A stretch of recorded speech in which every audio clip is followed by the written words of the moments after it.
자, 이걸 그림으로 한번 보게 되면, 자, 보시게 되면 사용사업주죠.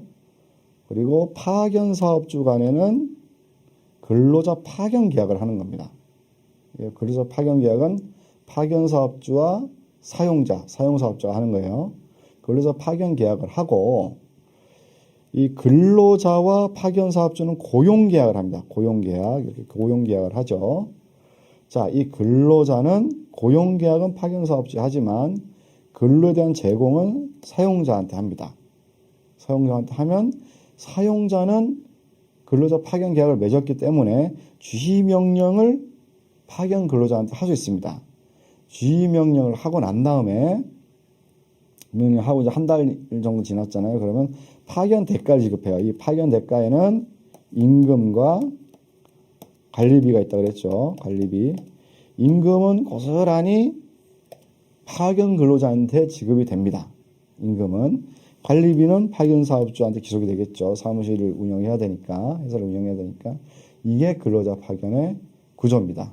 이렇게 보니까 더 이해가 빠르게 되죠. 자, 그럼 도급은 어떻게 하냐? 도급과 근로자 파견을 많이 좀 헷갈려 하시는 분들이 있어요. 도급은 수급인이 어떤 일을 완성할 것을 약정하죠. 수급인, 뭐예요? 수급인이 일을 받은 사람, 공급자예요. 도급인은 그 일의 결과에 대해 보수를 지급할 것을 약정하고 성립하는 계약, 민법 계약입니다. 민법 664조예요. 도급이 이렇게 되어 있어요. 그러니까 우리나라의 아웃소싱 계약이다 그러면은 이 민법 664조의 도급계약과 민법 680조의 위임계약이 바로 이 아웃소싱 계약이에요. 그렇게 하시면 되고요.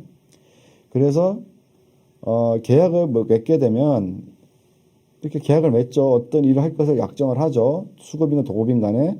도급인은 일에 대한 보수를 지급하는 거예요. 뭐 임금이고 뭐고 다 집어넣어가지고 그 일의 완성에 대한 부분에 대한 보수를 지급을 하는 게 바로 이 도급입니다. 그래서 이 계약을 하게 되면 수급인은 스스로 자기가 공용한 근로자를 통해서 일을 완성하는 겁니다. 뭐 도급회사에 이렇게 보내가지고 업무 지시를 받게 하고 이게 아니에요.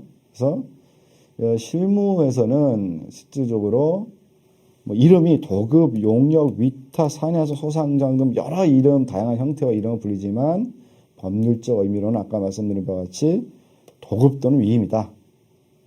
이렇게 보시면 됩니다.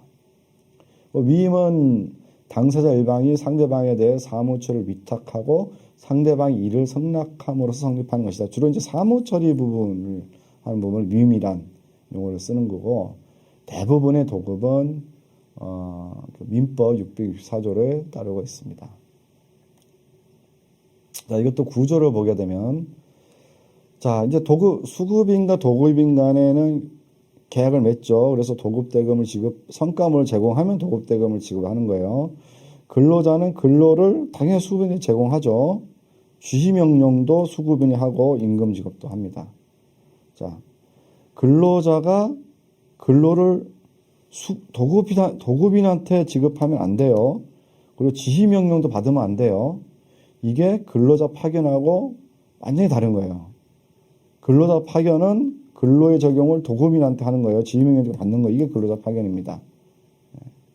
이 도급의 구조는 제일 중요한 건 지휘명령을 도급인이 내리느냐 마느냐. 도급인이 지휘명령을 내리면 파견, 내릴 수 없으면 도급입니다.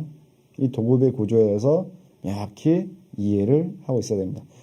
아까 말씀드린 파견의 구조와 이 도급의 구조 두 가지를 정확히 이해하고 있다 그러면은 이 부분은 사실은 뭐 거의 강의를 다 이해했다고도 볼 수 있습니다.